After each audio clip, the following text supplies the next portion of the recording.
이 귀한 복음을 우리는 어떻게 누릴 수 있는가? 믿음으로 누릴 수 있습니다. 믿음으로. 그러니까 내가 믿을 때 경험하게 돼요. 내가 믿을 때. 그러니까 믿지 않는다고 한다면 엄청난 능력의 복음이라 할지라도 그림에 떡일 수밖에 없습니다.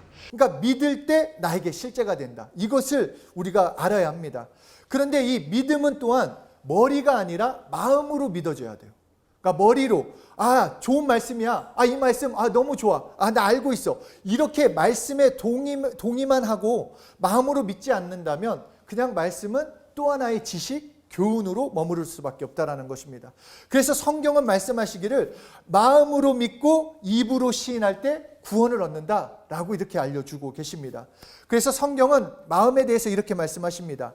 잠언서 23장 7절에 대저 그 마음의 생각이 어떠하면 그 위인도 그러한즉 그가 너더러 먹고 마시라 할지라도 그의 마음은 너와 함께 하지 아니함이라. 또 계속해서 4장 23절에 무릇 지킬 만한 것보다 더욱 내 마음을 지키라. 생명의 근원이 이에서 남이라. 예전에도 함께 본 건데 이 싱크홀이라는 게 있습니다. 그러니까 함몰 웅덩이라고 하는데 이 플로리다 지역에 사는 사람들에 의해서 붙여진 이름이에요. 그러니까 오랜 가뭄이나 혹은 인위적인 이 지하수 고갈로 인하여 집안을 받쳐주던 물이 사라짐에 따라서 한순간에 한 지역에 저렇게 싱크홀이 생긴다라는 것입니다. 이 싱크홀이라는 것은 다시 말해서 우리 마음에도 똑같은 것이 생길 수가 있다는 것입니다. 마음에 기쁨이 없는 사람, 평소에 아무런 문제가 없어요. 평소에 아무런 문제가 없고 믿음이 좋은 것처럼 보여도 이 기쁨의 문제가 해결되지 않고 기쁨이 없는 사람은 그 마음이 이 싱크홀과 같이 하루아침에 무너지게 된다는 것입니다. 그리고 이렇게 마음에서 무너지게 버리면 그 문제가 크냐 작냐 이 문제가 아니라 그 상황보다 더 크게 좌절하고 자포자기합니다. 나는 안 되나 보다. 그럼 그렇지. 내가 해서 뭐가 되겠어. 그래서 잠언서 17장 22절에 마음의 즐거움은 양약이라도 심령의 근심은 뼈를 마르게 하느니라. 그러니까 우리가 이 마음의 즐거움, 마음의 기쁨이 있을 때는 우리에게 약이 되지만 여기서 말씀하는 거 나의 근심, 마음이 기쁨이 아닌 근심으로 차져 있으면 뼈를 마르게 할 정도로 나를 힘들게 한다는 것입니다. 그러니까 우리 마음에 기쁨으로 차 있다고 한다면, 우리 마음에 지금 기쁨이 있다고 한다면 환경과 조건과 상관없이 나의 삶을 풍성하게 만들 수 있는 것이요, 내 앞에 견고한 성이 놓여 있다 할지라도 그 성은 무너지게 되어 있으며 나를 승리하는 것, 어떤 상황에도 나를 이기게 만드는 것이 기쁨의 능력이 된다라고 우리에게 말씀해 주시는 것입니다. 그러니까 이 기쁨의 능력은 첫째로 우리를 강하게 합니다. 그러니까 왜 기뻐해야 하나? 이것이 우리에게 능력이 되기 때문입니다. 그래서 느헤미야 8장 10절에 이날은 우리 주의 성일이니 근심하지 말라라. 여호와를 기뻐하는 것이 너희의 힘이니라. 그러니까 주의 성일, 하나님과 만나는 예배의 날이고 하나님의 역사가 주어지는 축복의 날인데 이때 이스라엘 백성들은 기뻐할 수 없었어요. 왜냐하면 오랜 포로 생활과 불안과 기근과 삶의 고통 가운데 이렇게 나온 그들은 어떤 걸로도 기뻐할 수도 없고 이게 성일인데도 불구하고 행복할 수 없었다라는 것입니다. 이처럼 낭만과 좌절에 빠진 그 이스라엘 백성들을 향하여 느헤미야가 얘기를 하는 거예요. 아니야. 너희 기뻐해. 너희 상황과 상관없이, 조건과 상관없이 기뻐해. 왜냐? 오늘은 주의 성일이니까 근심하지 말아라. 기뻐해라. 이것이 너희의 힘이다. 다른 것이 아니라. 그러니까 다른 힘, 환경의 어떤 힘이 아닌 여호와를 기뻐하는 그 힘을 갖자.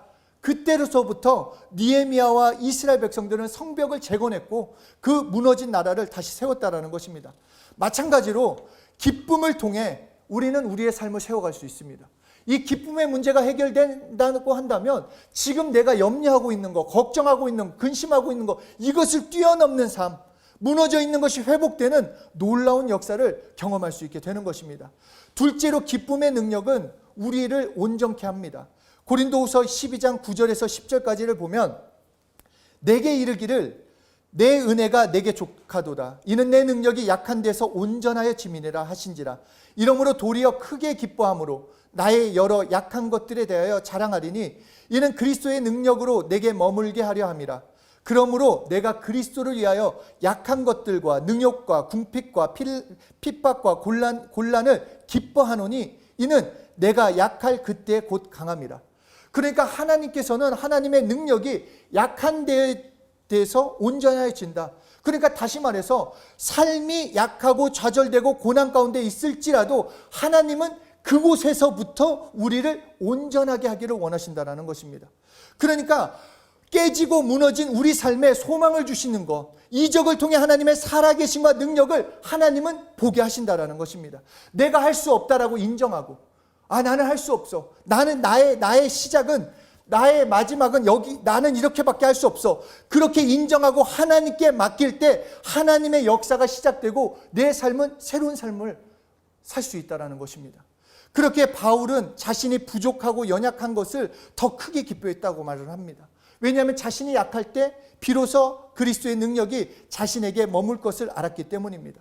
각자를 생각했을 때 우리 너무 연약합니다. 정말 연약하고 부족합니다. 쉽게 넘어지고 하루에도 몇십 번씩 변하는 내 감정, 막 말씀을 안다고 하면서도, 말씀으로 산다고 하면서도 미래에 대한 염려, 근심, 내가 내 자신을 볼 때도 너무 약한데 오히려 나의 연약함, 부족함을 하나님 앞에 내어놓고 하나님만 기대할 수밖에 없음을 기뻐할 때, 오히려 그 상황을 하나님을 기뻐하는 것으로 내가 삼는다고 한다면 그것에 하나님의 능력이 나타난다는 것입니다.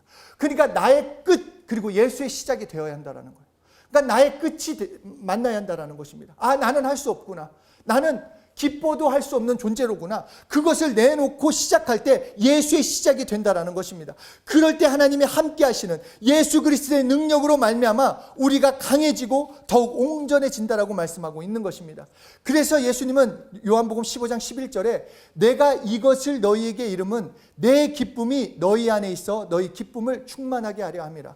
그리고 오늘 본문 말씀처럼 항상 기뻐하는 것이 그리스도 예수 안에서 우리를 향하신 하나님의 뜻이라는 것입니다. 그러니까 우리 삶에서 꼭 있어야 할 것 중에 하나는 기쁨입니다. 이 기쁨의 문제를 갖고 계셔야 합니다. 내가 기뻐하지 않는다, 한번 점검해 봐야 한다는 것입니다. 어쩌면 내 삶에, 정말로 내 삶에 여전히 고통이 있고 어려움과 소망이 없다라면 그것은 기쁨이 없기 때문일 것입니다.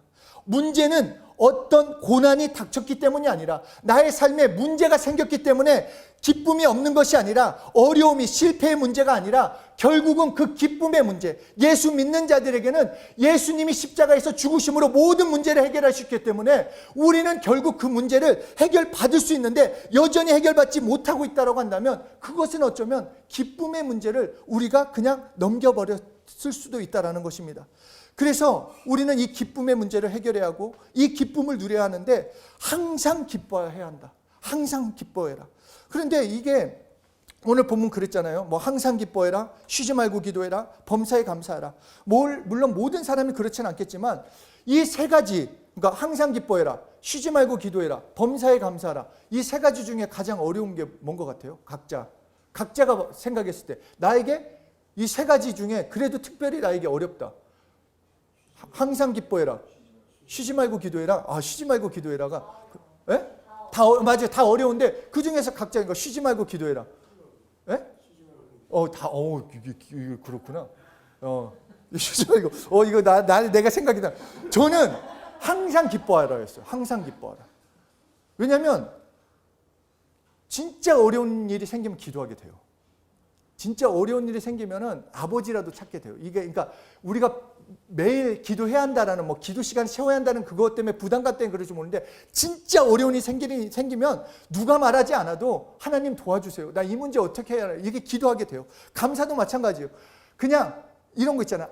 감사해. 막 억지로라도 막 그냥 감사로 해서 감사해. 그냥 그러니까 기도할 때도 그렇고 환경에서 감사하다는 말 쓰려고 애쓰니까 나온다라는 것입니다. 그런데 이 기쁨의 문제는 그렇지가 않아요. 왜냐하면 내 감정과 연결이 돼 있어요. 이 기쁨의 문제. 이게 좀 기분이 상하면 기뻐해야지 이런 마음까지도 안 들고 이거 기뻐하기가 어렵다라는 거예요. 그러니까 쉽게 기뻐하지도 못하고 억지로도 안 된다라는 것입니다. 그런데 어떻게 기뻐할 수 있을까? 저 하여튼 이 문제가 저한테 좀 하여튼 생각이 많이 됐어요. 어떻게 기뻐할 수 있을까? 항상 기뻐해야 하는데 이 기쁨을 가지고 내가 살아가야 하는데 내가 정말 두려움에서 떨쳐나야 하는데 소망을 갖고 살아야 하는데 어떻게 기뻐해야 하는가? 이때 진짜 놀랍게도 이 말씀을 생각나게 해주셨어요.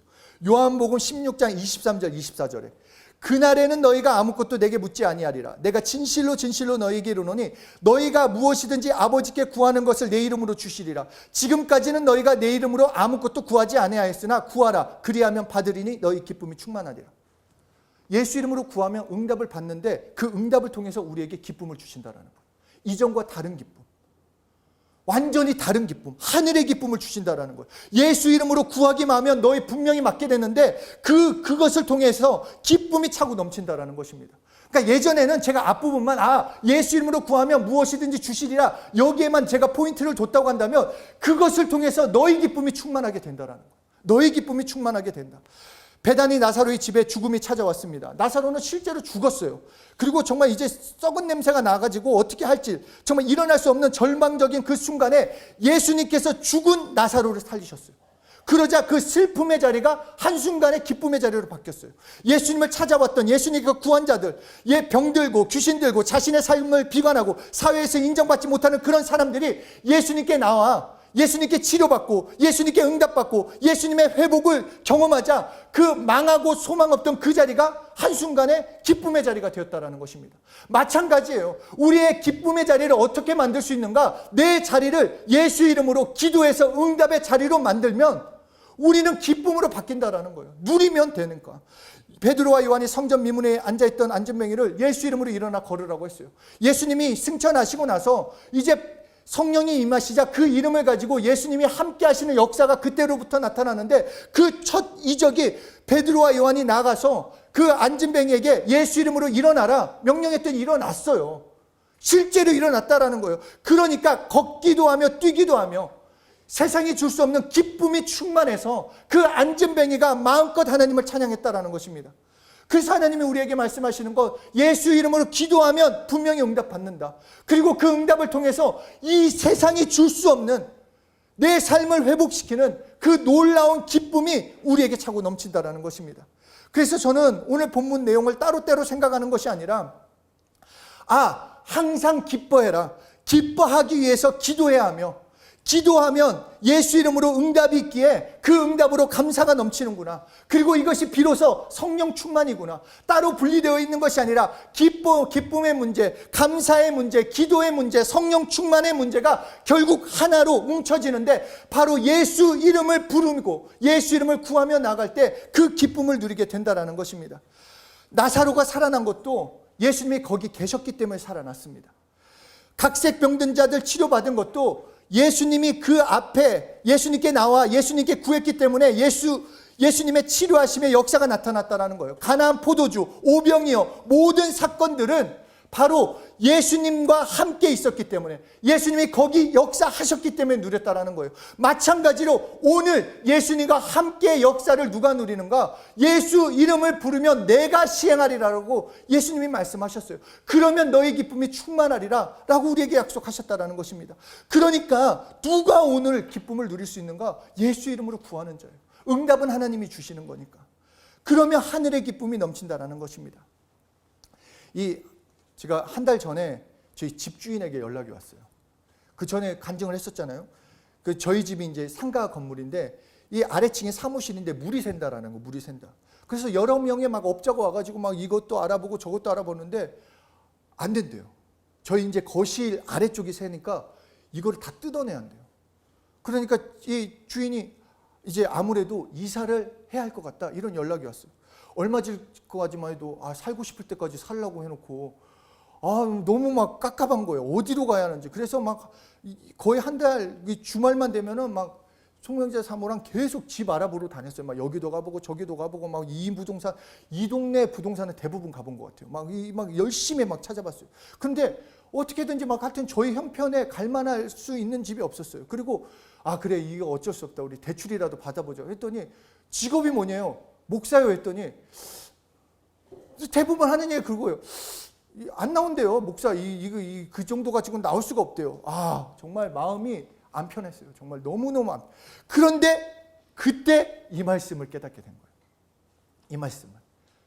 구하면 기쁨이 충만해. 난 너무 안 기쁜데 나 한번 구해봐야겠다. 그리고 내가 목사가 대출 받아야 하는데 안 되는데 정신이 반짝 든 게, 목사는 하나님의 도움으로 살아야 하는구나. 이 정신이 번쩍 들었어요. 그래서 하나님께 기도했어요. 하나님, 정말 우리 갈 집이 없어요. 어떻게 해야 돼요? 해주세요.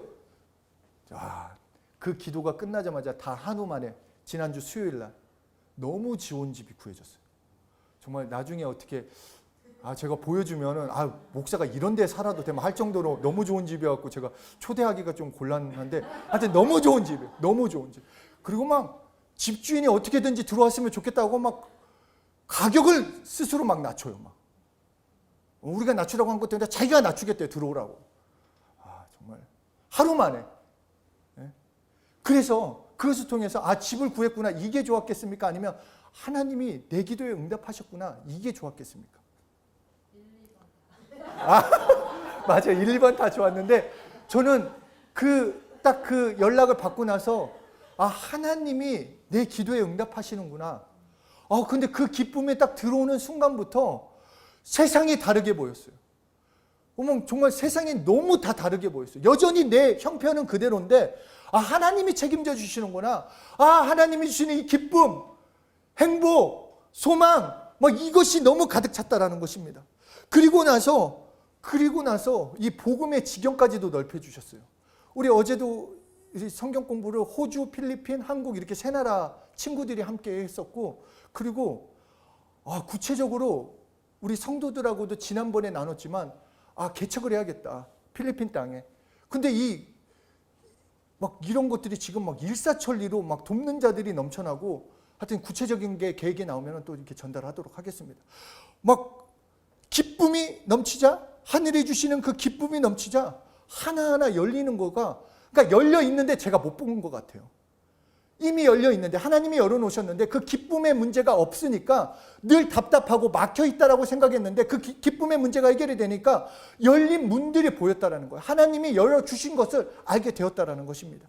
그렇기 때문에 우리는 하늘의 기쁨을 받아 가져야 돼요. 그런데 하늘의 기쁨, 이 기쁨은 내가 만들 수 없어요, 여러분. 기뻐해야지. 뭔가 돈이 생기면 기쁠 것 같고 어떤 게 생기면 기뻐. 아니요, 그 기쁨은 하루도 못 가요. 그런데 진짜 기쁨, 하늘의 기쁨은 예수 이름으로 기도해서 응답을 통해 주어지는 것이 하늘의 기쁨이요, 진짜 기쁨이 되는 것입니다.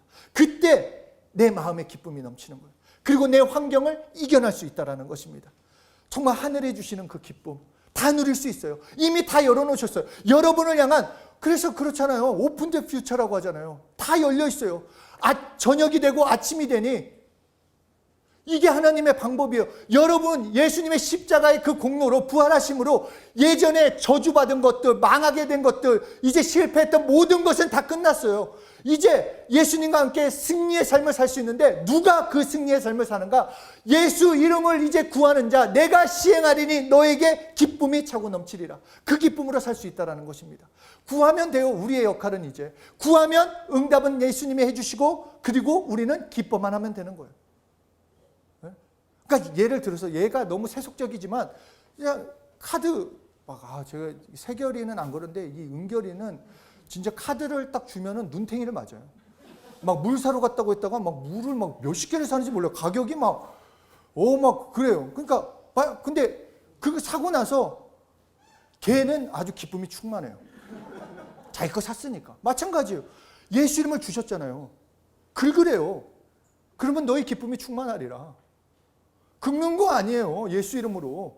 내 공부하는 거, 내 일하는 거, 내 상황에서 하면 응답이 바로 돼요. 책임져 주시는 인생. 그럼 기쁨이 충만하는, 긁을 때마다 돼. 예를 들어서 지금 여러분들한테 지금 그 골드카드 딱 줘가지고 여기 신세계백화점 가서 마음껏 신나게 써. 얼마나 신나 이거요. 우리 옷 사러 갈 때 그런 거 있잖아요.